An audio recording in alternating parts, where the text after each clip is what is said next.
কয়টা? দুইটা পতাকা ছিল, সাউদাউ ওয়া বাইদাউ। লগে কয়টা? একটা পতাকা হইল কালা রঙের, আরেকটা পতাকা হইল সাদা রঙের। এখানে ইতিহাস আছে জঙ্গে বদর হইলে এই সময় আল্লাহর হাবিব সাল্লাল্লাহু আলাইহি ওয়াসাল্লামের পতাকা কালা, যেটা এই কালা পতাকা আল্লাহর রাসূলের পতাকা, যেটার নাম হইল আল-উকাব। কিটা নাম? আরবি ভাষায় এই পতাকাটার নাম হইছিল আল-উকাব, তুসাম্মা আল-উকাব। এই পতাকাটা বহন করছেন সাইয়্যিদুনা হযরত আলী রাদিয়াল্লাহু তাআলা আনহু। আর আরেকটা পতাকা যেটা সাদা রঙের পতাকা, সেই পতাকাটারে বহন করছেন আনসারী সাহাবী হতে। তো আমার দোস্ত বলার হুজুর বল, আমি কইতাম চাইছি ও কথা ওখান যে আমরা নবীর সুন্নত অনুসরণ করিয়া চলতাম, নবীর সুন্নত অনুসরণ করতে সাহাবাগণের পথে আমরা অনুসরণ করিয়া চলতাম। সাহাবাগণরা তো নবীজির দুইটার পতাকা দিছিলেন, একবার মুহাজিরের পতাকা আল্লাহর রাসূল হযরত আলী রাদিয়াল্লাহু তাআলা আনহু দিছেন, যেটার রং ছিল কালা, যেটার নাম হইল আল-উকাব। আরেকটা আনসারী সাহাবীরা দিছেন, যেটার রং ছিল সাদা। আমার কথা নাই, এটা হইল আসিয়াতুল হালাবিয়া হযরত আলী ইবনে বুরহানুদ্দিন আল-হালাবি রাহমাতুল্লাহি তাআলা আলাইহি। এর আগে আমার বুঝতে হুজুর বল, আমরা যে পতাকাটা ব্যবহার করি, বিশেষ করিয়া উত্তর পূর্ব ভারতে আমাদের শরঈয়া ওয়া নাদাতুত তামিল এবং জামিল উলামা হিন্দ, এই দুইটা সংগঠনের পতাকা দেখবা আপনার পতাকার রং হইল সাদা এবং কালা। কোনটার অনুসরণ করিয়া? আল্লাহর রাসূল সাল্লাল্লাহু আলাইহি ওয়াসাল্লাম যে পতাকাটারে ব্যবহার করতা, সেই পতাকার অনুসরণ। যাই হোক, আমার আলোচনার বিষয় এটা নাই। তো একদিকে আল্লাহর রাসূলের দ্বীন প্রচার করছেন, মানুষরা অন্ধকার থেকে আলোর পথে আল্লাহর রাসূলে আহ্বান করছেন, মানুষরা অন্যায় অত্যাচার থেকে সঠিক পথে আওয়ার লাগিয়া আল্লাহর রাসূলে যখন আহ্বান করেন, মানুষরা বদ্দিনী থেকে দিনের পথে আল্লাহর পরিচয় করে দেওয়ার লাগিয়া যখন আল্লাহর রাসূল সাল্লাল্লাহু আলাইহি ওয়াসাল্লামের আহ্বান করেন, এর ঠিক বিপরীতে আল্লাহর রাসূলের দুশমন হতে আবু জাহেল, উতবা, শাইবা, ওয়ালিদ ইবনে মুগীরা, নজর ইবনে হারিস ইত্যাদি নামক বড় বড় দুশমন হতে আল্লাহর রাসূল সাল্লাল্লাহু আলাইহি ওয়াসাল্লামের বিপক্ষে মানুষকে ডাকে। উদাহরণ দিবা, আল্লাহর রাসূল ওলা জুলুম আর অত্যাচার করলো, যে শেষ পর্যন্ত আল্লাহর হাবিবে যে নবীর রাহমাতুল লিল আলামিন হিসেবে দুনিয়াতে আগমন করছেন, ওই নবী এই বড় বড় দুশমনদের বিপক্ষে বদদুয়া করা লাগছে। নবী যে দোয়া করলেন, আল্লাহুম্মা আইনি আলাইহিম বিসাবঈ কাসাবঈ ইউসুফ। নবী যে দোয়া করলেন, আল্লাহ আমারে সাহায্য করো, এই মানুষের মধ্যে যেভাবে আমারে বেরিয়েছেন, যেভাবে আমার দুশমনী কথা দিনের কথা গুলার মন্ত্রণা, এ আল্লাহ আমারে সাহায্য করো, এটা দিয়া বলে অন্তর উপরে আযাব। নবী রাহমাতুল লিল আলামিন আযাবের কথা বলে গেলেন, বলে যেই সময় মানুষের উপরে আযাব হয়, মানুষের উপরে মুসিবত হয়, মানুষ যেই সময় কষ্টের সম্মুখীন হয়, তখন তার ভাগ্যর দিলকু নরম হয় না রে জি। বলে আল্লাহ তোর উপরে যদি আযাব আয়, তো অন্তর দিল নরম হইব, আপনার কথা বিরিবা, আমার মা বলবা। আল্লাহর নবী এই দোয়া যখন করলা, যে আল্লাহ ইবন্তরে দুর্ভিক্ষ দিয়া, খাদ্যর অভাব দিয়া, অভাব অনটন দিয়া আপনি একটা পরীক্ষা লক্ষ্য আযাব দেখো, অন্তর দিল নরম হয়। নবীর দোয়া আমরা কবুল করতে না,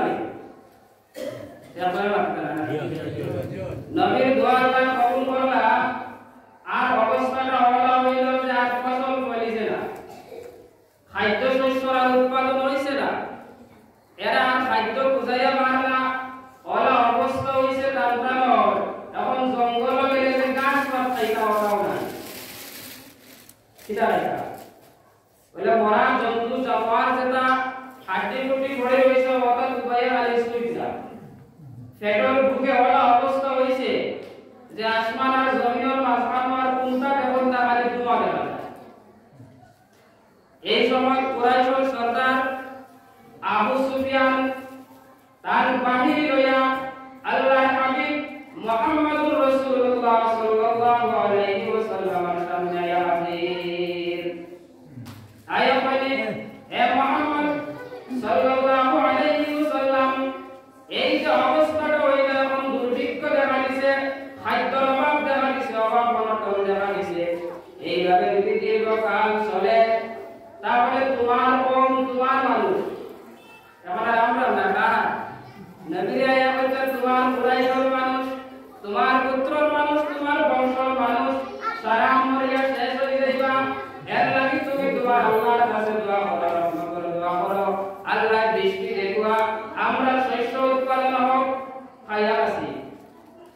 নবীজির বুঝিয়ে দুঃখাই তখন আল্লাহর কাছে দোয়া করলে আল্লাহ আযাবটা উঠাই দিল।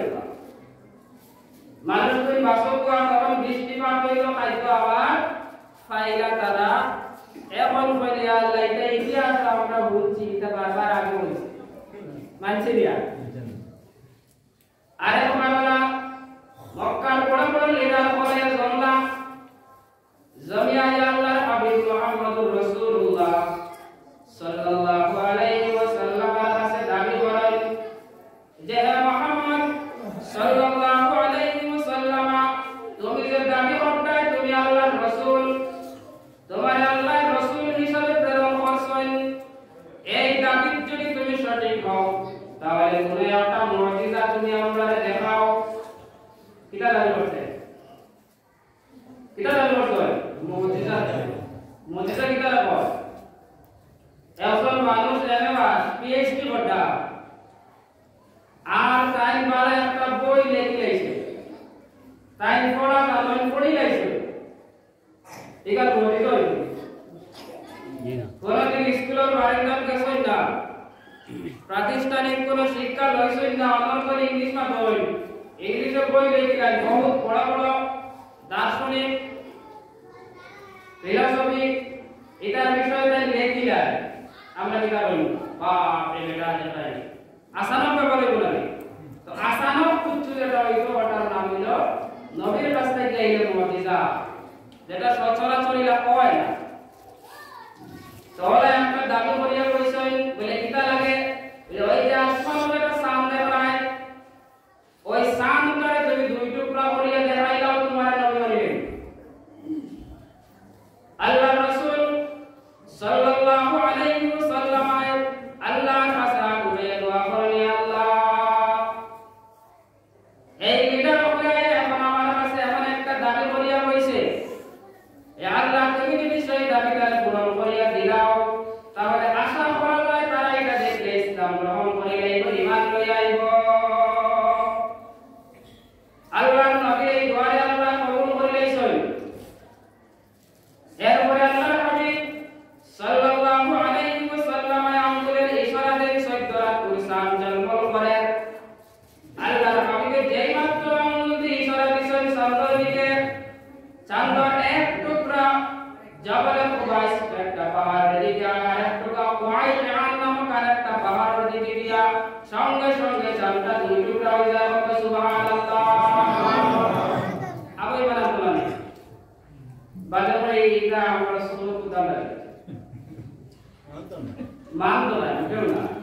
নবী যে যত দিন প্রচার করেন, ভালো কথা কয়, ইমানের প্রতি আহ্বান করেন, তারা দাবি করিয়া কয় এই জাদুঘর, এই জাদুঘর না করিয়া আমরা ব্যাখ্যা লাগাই দেন, আমরা সবুজ দান্ডা লাগাই দেন, এইভাবে বিভিন্ন ধরনের অপপ্রচার এবং চালায়, কিন্তু কোন প্রচারে কাম দেয় না। আল্লাহর হাবিব সাল্লাল্লাহু আলাইহি ওয়াসাল্লাম মানুষের দিনের প্রতি আহ্বান করেন, মানুষ ধরে ধরে ইসলাম গ্রহণ করে।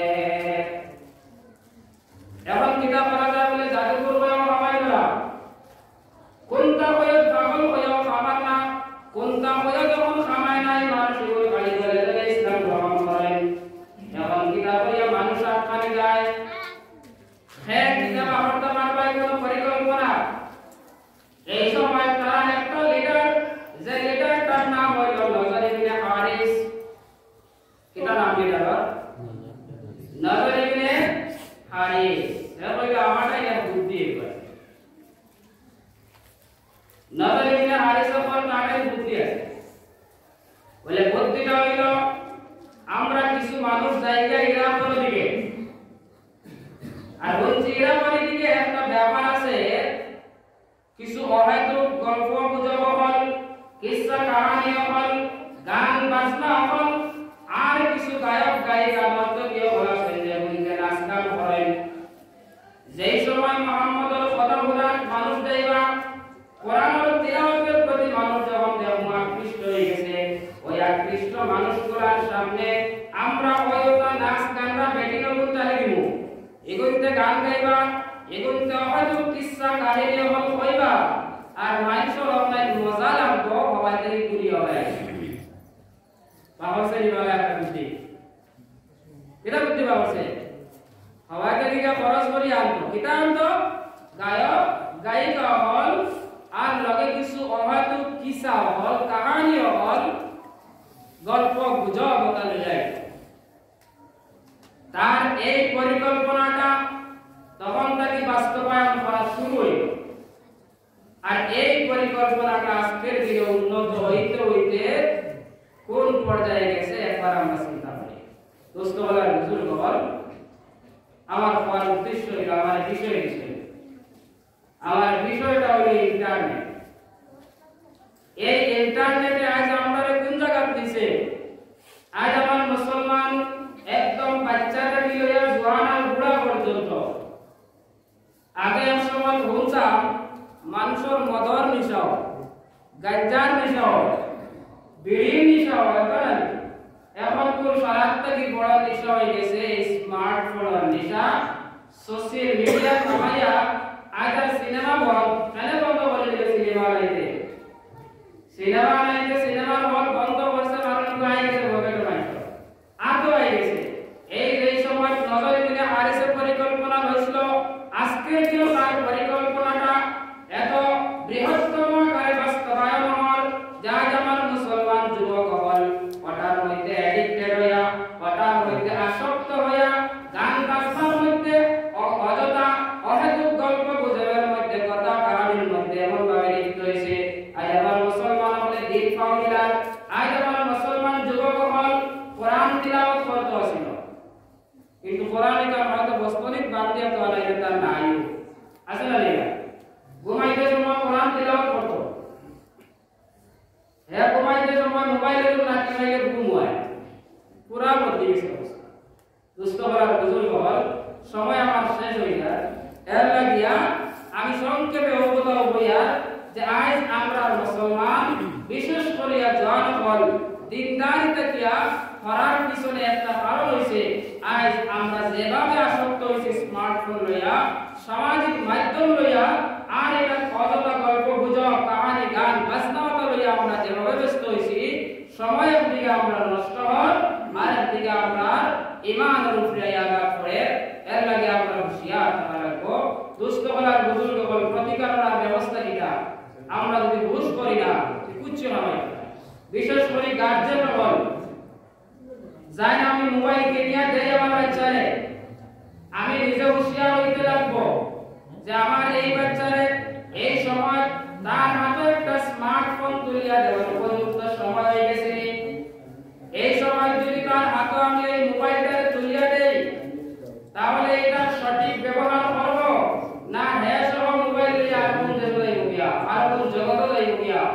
এর লাগে আমরা হুঁশিয়ার হওয়া দরকার। আর যার আগে গেছে মোবাইল তো ছাড়িয়ে নেওয়া যাইব, এই আসক্তিটা দূর করবা, কোরআন আর তিলাওয়াত করবা।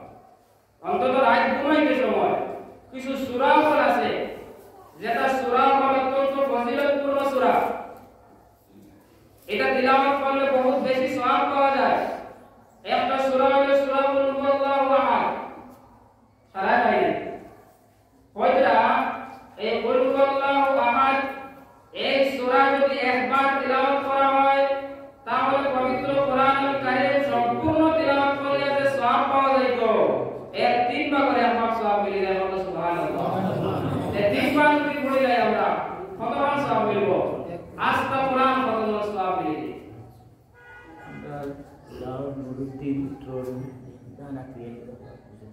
আমরা গাঁও উত্তর মুরব্বী ভাইয়ে মসজিদ দান আটকাইয়ে দিবা আল্লাহ তাবারাক ওয়া তাআলা তানসুফার কবুল আমিন। আল্লাহ রাসূলের আদত আছিল নবী যখন ঘুমাইতা বিছনা যখন যাইতা ঘুমাইবার লাগিয়া তখন আল্লাহ রাসূল সাল্লাল্লাহু আলাইহি ওয়াসাল্লাম তিনটা সূরা পড়িতা। কয়টা? কোন কোন হাদিস আর দুইটা। তিনটা হলো কুল হুয়াল্লাহু আহাদ, কুল আউযু বিরাব্বিল ফালাক, কুল আউযু বিরাব্বিন নাস। এই তিনটা সূরা পড়িয়া আল্লাহর হাবিব সাল্লাল্লাহু আলাইহি ওয়াসাল্লাম তার দয়াবান হাত মুবারকে ওলা করিয়া নবীকে বুদিতা। আর এরপরে মুক্তাকে আরম্ভ করিল শরীরের যতক্ষণ পর্যন্ত হাত পৌঁছে অতক্ষণ নবীকে মুছে কথা। বুঝা গেছে? আমার যুবক ভাই বল মোবাইলের আসক্তি থেকে আমরা দূর হইলাম। আমরা ওই আদরটা ওই অভ্যাসটা করি নাই জানি। এই সূরাগুলো পড়িয়া আদব বুঝি আমার মাথা থেকে লইয়া সারা শরীরের হাত যতটুকু পর্যন্ত পৌঁছে সওয়াব পাইব আর আল্লাহ তাবারাক ওয়া তাআলা আমাদের বিভিন্ন লাইনে বরকত দিবা। আরো ফজিলতের সূরা আছে। একবার হযরতে আবু হুরায়রা রাদিয়াল্লাহু তাআলা আনহু আল্লাহর রাসূলের সাহাবী তানে আল্লাহর রাসূল সাল্লাল্লাহু আলাইহি ওয়াসাল্লাম যাকাতের কিছু মাল বলাইছে। এই মাল ফারা দিবার লাগিয়া হযরতে আবু হুরায়রা রাদিয়াল্লাহু তাআলা আনহু আল্লাহর রাসূলের যুক্তি দিলেন যে আবু হুরায়রা তুমি ওই মালগুলোরে সারা রাত ফারা দিবা। কিটার লাগি কি যুক্তি দিছ? মালগুলো ফারা দিবা বলা না। যখন রাত গভীর হইল গভীর রাতে হযরত আবু হুরায়রা রাদিয়াল্লাহু তাআলা আনহু দেখেন হঠাৎ করে একটা মানুষ আইছে আর এই মালটাকে কিছু মাল চুরি করে লইয়া যাইলা। কিরা বাবা দোষ হই গিয়া দরিয়া কইলা ফাআনাইকা ইলা রাসূলিল্লাহ সাল্লাল্লাহু আলাইহি ওয়াসাল্লাম। আবার তুমি চলো তোমার আমি আল্লাহর রাসূল সাল্লাল্লাহু আলাইহি ওয়াসাল্লামের দরবার আসামি হিসেবে হাজির করতাম। তুমি সরকার মাল যাকাতের মাল থেকে আদা করে নেওয়া লাগাই দিছো। এই বেটায় যেমতে কাকুতি মিনতি শুরু করছে, হে আবু হুরায়রা আমি বড় হাজতমন্দ, আমি বড় গরীব মানুষ আর আমার বাড়িতে আমার পরিবার পরিজন আছে। এরা পাইতা পাইতা না এর লাগি দয়া করে আমারে আপনি সারি দেখবা। বুঝা জানি মা হযরত আবু হুরায়রা রাদিয়াল্লাহু তাআলা আনহু ফরমায় আমি এই বেটারে তামাক করিয়া আমি তারে সারি দিলাম। যেই সময় সকালে আল্লাহর রাসূল সাল্লাল্লাহু আলাইহি ওয়াসাল্লাম হযরত আবু হুরায়রা রাদিয়াল্লাহু তাআলা আনহু দেখলা। দেখিয়া নবীজি ফরমাইছে ইয়া আবু হুরায়রা মা ফাআলা আসিউকাল বারিহা। হে আবু হুরায়রা গতকাল রাতে তুমি যে কয়দিন তুমি যেটার বন্দী অবস্থা এই বন্দী বেটাটা তোমার কিতাব হয়ে গেল। বুঝতে পারলা নবীজি দেখছেন হযরত আবু হুরায়রা রাদিয়াল্লাহু তাআলা আনহু নবীজি লয়ে গেছেন আল্লাহ জানাইছে বেটা কিতাব ले या রাসূলুল্লাহ বেটা তো আমার ওটা হয়ে গেল মিয়া বলে দাও এই ভিসা মতে খাই দাও বুঝলি ভিসা মতে খাই দাও আমারে। হযরত আবু হুরায়রা রাদিয়াল্লাহু তাআলা আনহু ফরমাইলেন আমি অপেক্ষা করি আর বেটা আজকে তো আবার আইবো কেন বলে আল্লাহর হাবিবে বলেছেন আল্লাহর রাসূল বলেছেন নিশ্চয় আজকে আবার আইবো।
করি, সময় যাতে দেশ নষ্ট না হয়, বারপুরে যাতে আমার নেনা সঠিক পথে আমার আনো, ওলা আমরা চিন্তা রাখি।